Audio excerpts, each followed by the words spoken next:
Assalamu alaikum students. Our today's topic is dimensioning. तो student जब भी हम कोई इंजीनियरिंग को ऑब्जेक्ट बनाते हैं या इंजीनियरिंग डिज़ाइन क्रिएट करते हैं तो वो किस साइज़ का होगा वो साइज़ उसके बारे में उसकी साइज़ की इंफॉर्मेशन या अदर इंफॉर्मेशन हम डायमेंशनिंग के ज़रिए शो करते हैं। आज की जो स्लाइड है या आज की जो वीडियो है उसके कंटेंट हैं introduction, dimensioning components and their recommended practices, dimensioning the object's feature, placement of dimensions, and problem solving steps. Introduction.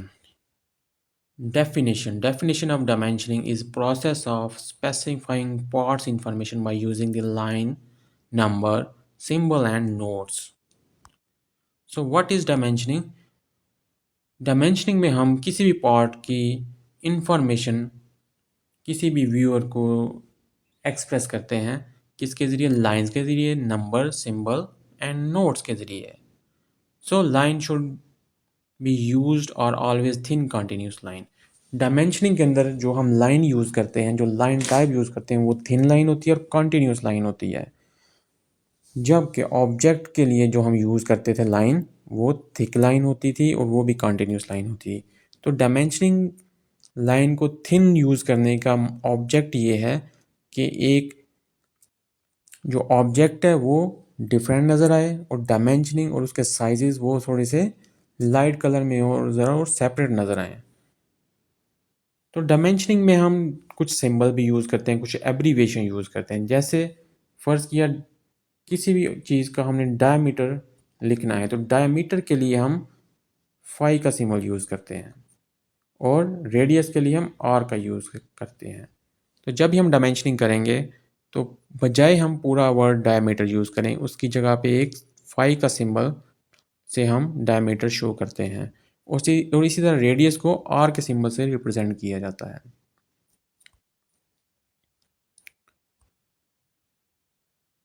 To type की इंफॉर्मेशन आप किसी भी डिज़ाइन के ऊपर दे सकते हैं। एक तो बेसिक इंफॉर्मेशन है और दूसरी है हायर लेवल इंफॉर्मेशन। तो बेसिक इंफॉर्मेशन तकरीबन ऑलमोस्ट एवरी ड्राइंग के ऊपर आप मेंशन करते हो। वो कौन कौन सी हैं? किसी भी फीचर, किसी भी एलिमेंट, किसी भी ऑब्जेक्ट के साइजेस, उसके जो फीचर्स हैं, उसकी लोकेशन कहाँ पे है, उसमें जो कौन सा मटेरियल आप यूज़ करें, उसकी टाइप लिखेंगे। जैसे कंक्रीट है, ब्रिक्स है, सीमेंट मोर्टर है, तो इसकी टाइप लिखी मेंशन होती है। और number of pieces required to assemble into a single unit. अगर आप कोई मशीन बना रहे हैं तो उसमें कितने नंबर ऑफ पार्ट्स इसके अंदर असेंबल करेंगे कि वो एक ऑब्जेक्ट बन जाएगा, एज ए यूनिट बन जाएगा। और इसी तरह आप हायर लेवल इंफॉर्मेशन भी किसी भी ड्राइंग के ऊपर मेंशन कर सकते हैं। हायर लेवल इंफॉर्मेशन कौन कौन सी होती हैं? जैसे first for example tolerance. Tolerance है कि आप किसी भी साइज़ को कितने टॉलरेंस, कितनी लेवल तक आप उसको टॉलरेट कर सकते हो, किसी कितने लेवल तक उसमें वेरिएशन को एक्सेप्ट कर सकते हैं। फ़र्ज़ किया एक 30 मिलीमीटर साइज़ का आपको होल रिक्वायर्ड है, तो अगर वो 31 मिलीमीटर साइज़ में क्रिएट हो जाए तो देन इट इज़ ओके। और अगर 34 मिलीमीटर का साइज़ भी क्रिएट हो जाए तो दिस इज़ आल्सो ओके। तो वहाँ पे आप मेंशन कर देते हो कि एक 1 मिलीमीटर प्लस माइनस का टॉलरेंस है। तो साइज़ में से अगर 1 मिलीमीटर अबव चला जाए या 1 मिलीमीटर रिड्यूस हो जाए तो ये चीज़ एक्सेप्टेबल हो जाएगी। सेकंड है सरफेस रफनेस। सरफेस कंडीशन कैसी होनी चाहिए? रफ़ होनी चाहिए, स्मूथ होनी चाहिए, ग्लोसी। ये डिफरेंट टाइप की सरफेसेस होती हैं, तो ये भी आप ड्राइंग के ऊपर मेंशन कर सकते हैं। और मैन्युफैक्चरिंग और असेंबलिंग प्रोसेस डिस्क्रिप्शन कि मैन्युफैक्चरिंग का प्रोसेस क्या होगा या असेंबलिंग का प्रोसेस क्या होगा। मैनुअल करेंगे, मशीन से करेंगे, ये चीज़ें भी मेंशन हो सकती हैं डिज़ाइन के ऊपर। तो ये इस तरह की इन्फॉर्मेशन हायर लेवल की इन्फॉर्मेशन होती है और ये लार्ज प्रोजेक्ट्स के ऊपर लार्ज ड्राइंग के अंदर मेंशन करना ज़रूरी होता है। तो मोस्टली जो आप अभी आपका चूँकि फर्स्ट ईयर है तो इनिशियली आपको बेसिक इन्फॉर्मेशन की ज़्यादा प्रैक्टिस होनी चाहिए कि आपने बेसिक इन्फॉर्मेशन कैसे किसी ड्राइंग के ऊपर मेंशन करनी है। So here comes the dimension components. Dimensioning करने हैं तो उसके लिए कौन कौन से कंपोनेंट्स यूज़ करेंगे?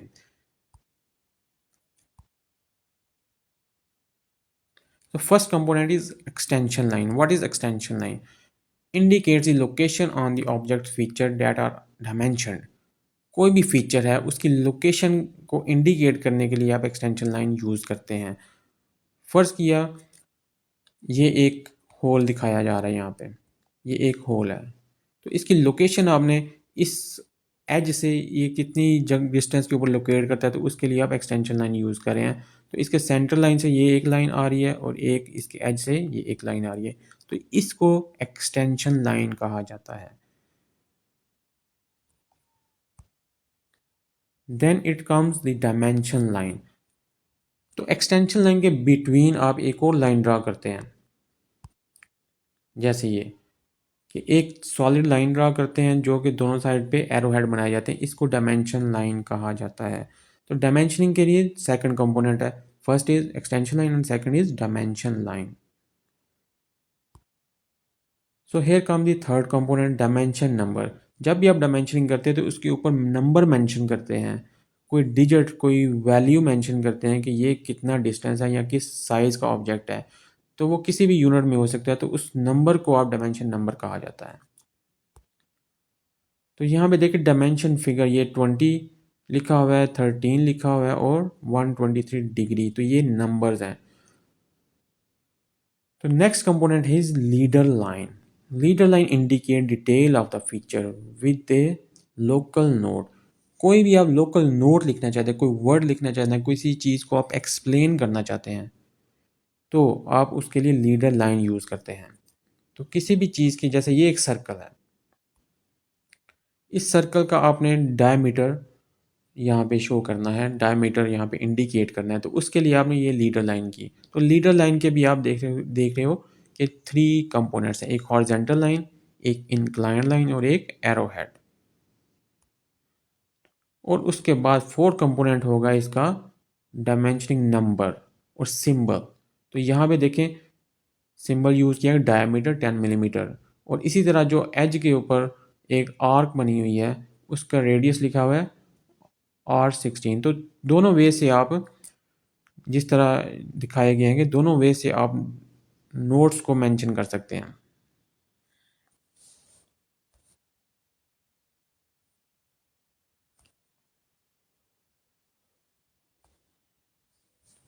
तो अब स्टूडेंट आपने इन डायमेंशनिंग को करने के लिए कौन कौन से रूल फॉलो करने हैं, कैसे आपने करनी है, वो इस स्लाइड के अंदर देखते हैं। Mostly done by using extension line, dimension line and dimensioning number.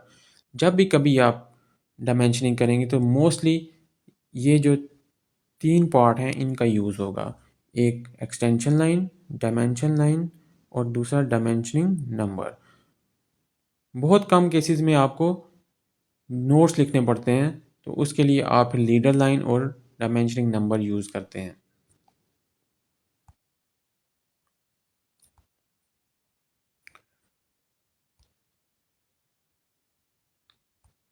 अब हम आते हैं कि रिकमेंडेड प्रैक्टिसेस कौन कौन सी है, किस तरीके से आपने डायमेंशनिंग को अप्लाई करना है।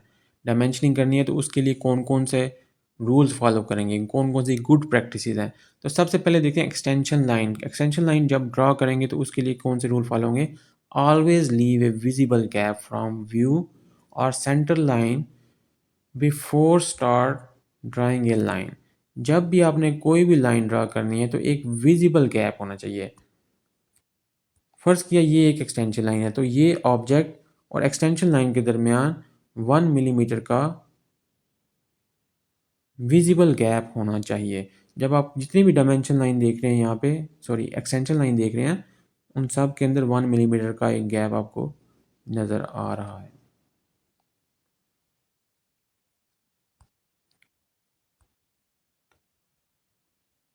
सेकंड इसका रूल है extend the line beyond the last dimension line 2 to 3 millimetre. जब भी आप डायमेंशन एक्सटेंशन लाइन को डायमेंशन लाइन से एक्सटेंड किया जाता है 2 से 3 मिलीमीटर,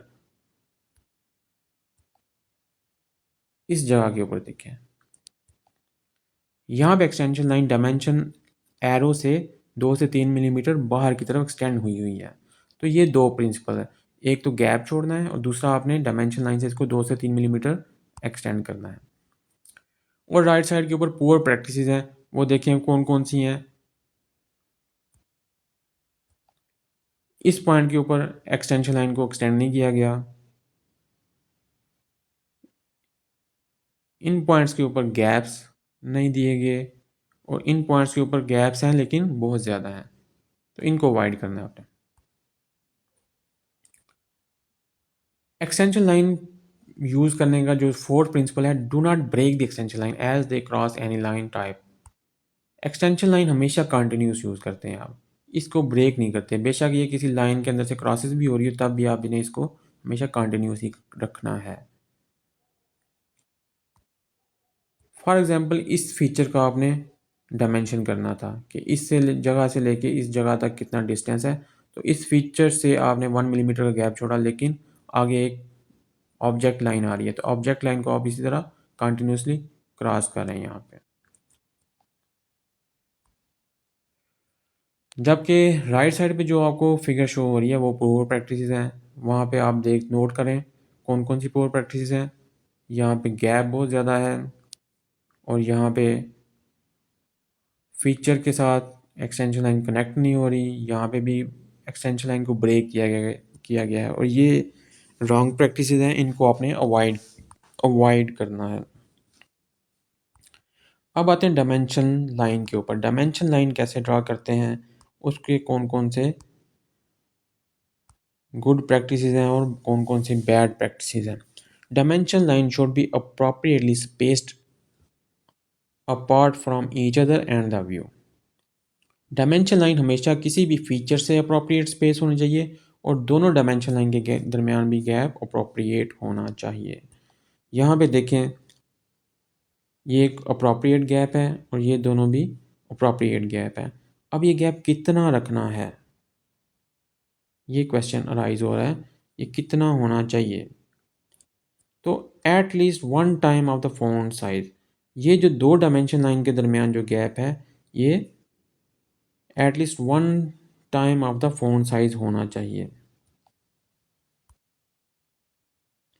जबकि डायमेंशन लाइन और ऑब्जेक्ट लाइन के दरमियान गैप कितना होना चाहिए, ये at least 2 time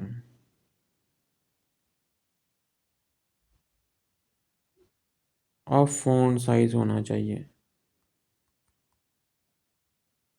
so object से डायमेंशन लाइन के दरमियान जो गैप है 2 टाइम ऑफ फ़ॉन्ट साइज, और डायमेंशन लाइन से डायमेंशन लाइन के दरमियान जो गैप है वो 1 time of the font size होना चाहिए। जबकि राइट साइड पे आप नोट करें कि गैप में वेरिएशन है। अब आते हैं dimension number. Dimension number letter with 2H और HB पेंसिल। डायमेंशन नंबर हमेशा आप डार्क डार्क कलर में लिखते हैं, थिक उसका जो विजिबिलिटी है वो ज़्यादा होना चाहिए, तो इसके लिए फिर आप 2H या HB पेंसिल यूज़ करते हैं। The height of number is suggested to be 2.5 millimetre to 3 millimetre. तो आपने जो भी नंबर यूज़ करने हैं उसकी हाइट 2.5 से लेकर 3 मिलीमीटर तक होनी चाहिए। Place the number at about 1 millimetre above and at a middle of dimension line. जब भी आपने डायमेंशन नंबर मेंशन करना है, तो डायमेंशन लाइन के और डायमेंशन नंबर के दरमियान गैप एट लीस्ट 1 मिलीमीटर का होना चाहिए, और डायमेंशन नंबर डायमेंशन लाइन के सेंटर में प्लेस करें आप। जबकि राइट साइड पे देखें, डायमेंशन लाइन और डायमेंशन नंबर के दरमियान गैप ज़्यादा है, और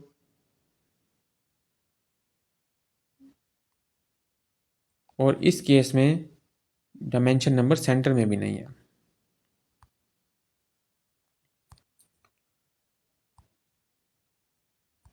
तो डायमेंशन नंबर आप मल्टीपल यूनिट्स में मेंशन कर सकते हैं। आप इनको मिलीमीटर के अंदर लिख सकते हैं, आप इनको इंचज़ में लिख सकते हैं, आप इनको फीट एंड इंचज़ में लिख सकते हैं, आप इनको फ्रैक्शन फॉर्म में भी लिख सकते हैं।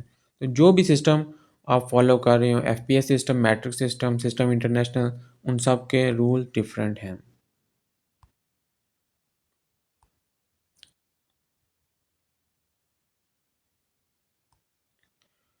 सो जनरली जब आप डायमेंशन नंबर लिखते हैं तो लेंथ डायमेंशन को आप मिलीमीटर के अंदर लिखते हैं, without a necessity to specify a unit symbol mm। तो दोस्तों यहाँ पे आप देखो एक डायमेंशन नंबर मेंशन है लेकिन साथ में मिलीमीटर नहीं लिखा गया, तो ये अंडरस्टूड बात है कि ये मिलीमीटर के अंदर ही है। जहाँ पे यूनिट लिखा हुआ वहाँ पे यूनिट मिलीमीटर ही होगा। और इसी तरह जब आपने एंगुलर मेजरमेंट लिखनी है तो साथ इसकी डिग्री मेंशन करना ज़रूरी है। जबकि राइट साइड पे देखें, ये एक रॉन्ग प्रैक्टिस है, इसको फॉलो नहीं करना आपने।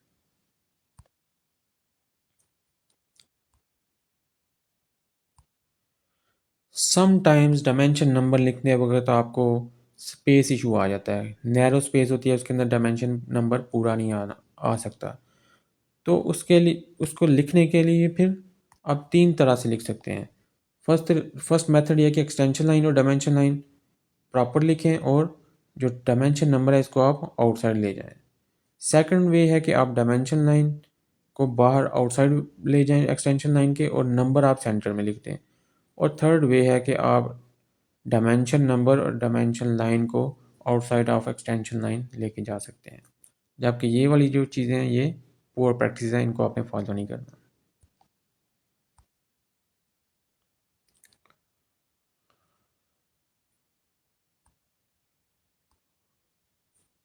अब आते हैं लोकल नोट्स।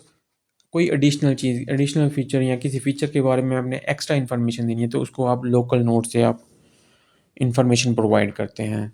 लोकल नोट को लिखने के भी जो रूल्स हैं वो ऑलमोस्ट डायमेंशनिंग के ही हैं कि इसमें आपने जो पेंसिल यूज़ करनी है वो 2H होगी या HB होगी। लेटर हाइट 2.5 से 3 मिलीमीटर यूज़ करेंगे। तो लोकल नोट जब भी आप लिख रहे हैं तो उसको लीडर लाइन के साथ मेंशन किया जाता है। और नोट हमेशा हॉरिजेंटल डायरेक्शन में लिखें और हमेशा हॉरिजेंटल लाइन के ऊपर लिखें। और कोशिश करें कि जो नोट है वो आउटसाइड द व्यू आप लिखा जाए।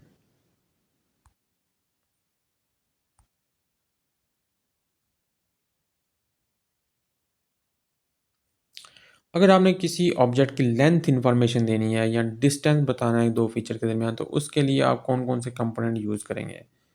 तो उसके लिए आप नॉर्मली आप डायमेंशनिंग करते हैं तो उसके लिए तीन कंपोनेंट यूज़ होते हैं, एक्सटेंशन लाइन, डायमेंशन लाइन और dimension number. Placement of dimension, जब आपने डायमेंशन करनी है तो आपने मोर देन वन फीचर्स को, मोर देन वन डिस्टेंसेस को शो करना होता है। तो कैसे करेंगे उसके ज़रा रूल देख लें। फर्स्ट रूल है extension line leader line should not cross dimension line. First rule है कि ये जो एक्सटेंशन लाइन है इसको डायमेंशन लाइन के साथ क्रॉस नहीं होना चाहिए और लीडर लाइन डायमेंशन लाइन के साथ क्रॉस नहीं होना चाहिए। तो ये एक रिकमेंडेड प्रैक्टिस है कि पहले आप एक सीक्वेंस से स्टार्ट करें, एक साइड से स्टार्ट करेंगे, पहले इसको डायमेंशन कर लें इस फीचर को, फिर यहाँ से लेके यहाँ तक का डिस्टेंस इसको आप डायमेंशन कर लें, तो ये दोनों एक दूसरे को क्रॉस नहीं होंगे। तो आपने सिस्टमेटिक वे के अंदर डायमेंशनिंग करनी है कि डायमेंशन लाइंस क्रॉस ना हो, एक्सटेंशन लाइन डायमेंशन लाइन के साथ क्रॉस ना हो। Recommended practice number 2. Extension line should be drawn from the nearest point to be dimension. Extension line जिस पॉइंट को आपने डायमेंशन करना है उसके नियरेस्ट हो। Recommended practice number 3. Extension line of an internal feature can cross a visible line without leaving a gap. तो ये हम चीज़ डिस्कस कर सकते हैं, कर चुके हैं कि एक्सटेंशन लाइन किसी भी ऑब्जेक्ट लाइन को क्रॉस कर सकती है विदाउट गैप, तो आपने इसमें गैप प्रोवाइड नहीं करना, तो ये हम पहले भी डिस्कस कर चुके हैं। Recommended practice number 4।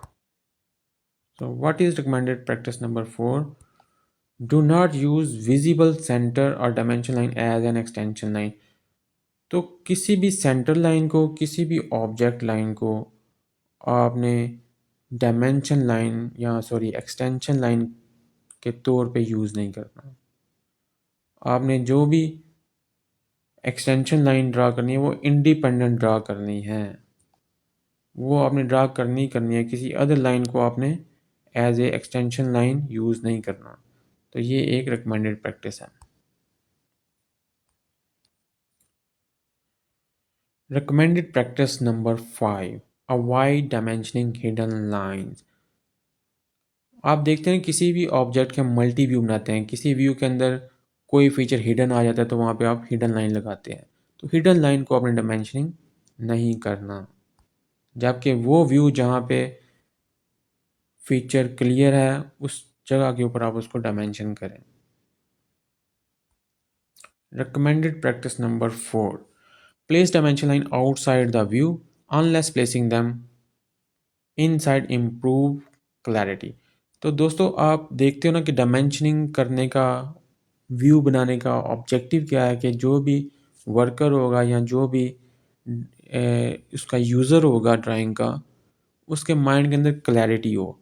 तो जब आप dimensioning outside of the view करेंगे तो तब वो व्यू, उसका डिज़ाइन ज़्यादा क्लियर होगा। तो डायमेंशनिंग अगर आप इनसाइड द व्यू कर देंगे तो वो जो डिज़ाइन है, वो ऑब्जेक्ट है, वो कॉम्प्लिकेटेड हो जाएगा। तो कॉम्प्लिकेशन से बचने के लिए आप हमेशा डायमेंशनिंग आउटसाइड द व्यू आप प्लेस करते हैं।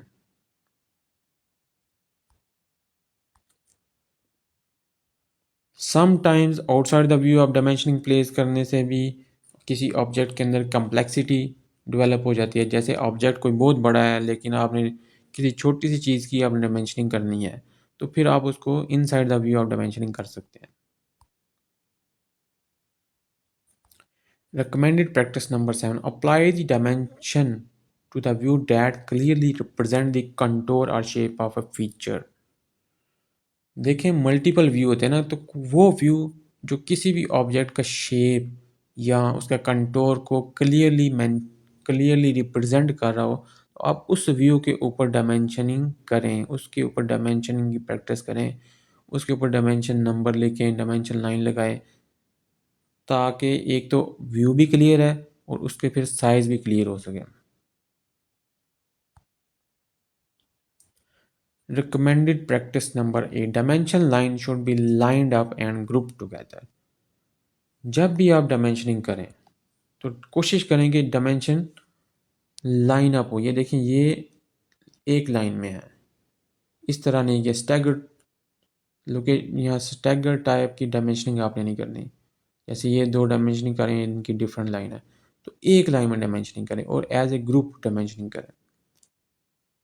तो इस तरह आपका जो ऑब्जेक्ट है या आपकी ड्राइंग ये ज़्यादा ऑर्गेनाइज नज़र आती है, ज़्यादा क्लियर होती है, इसके इम्प्रेशन अच्छा पड़ता है इससे। तो दोस्तों recommended practice number 9 is avoid repeat dimension. एक डायमेंशन को आप बार बार रिपीट नहीं करें। एक फीचर आपका मल्टीपल व्यू में अगर आ रहा है तो उस फीचर को किसी एक व्यू के अंदर ही डायमेंशनिंग करके बस क्लोज कर दें। उसी फीचर को आप फ्रंट व्यू, साइड व्यू या टॉप व्यू के अंदर रिपीट करने से जो डिज़ाइन है वो कम्प्लेक्स हो जाता है।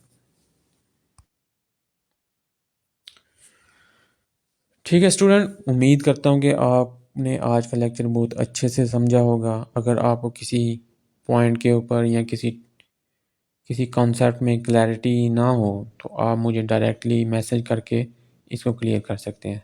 Thank you for watching. अल्लाह हाफिज़।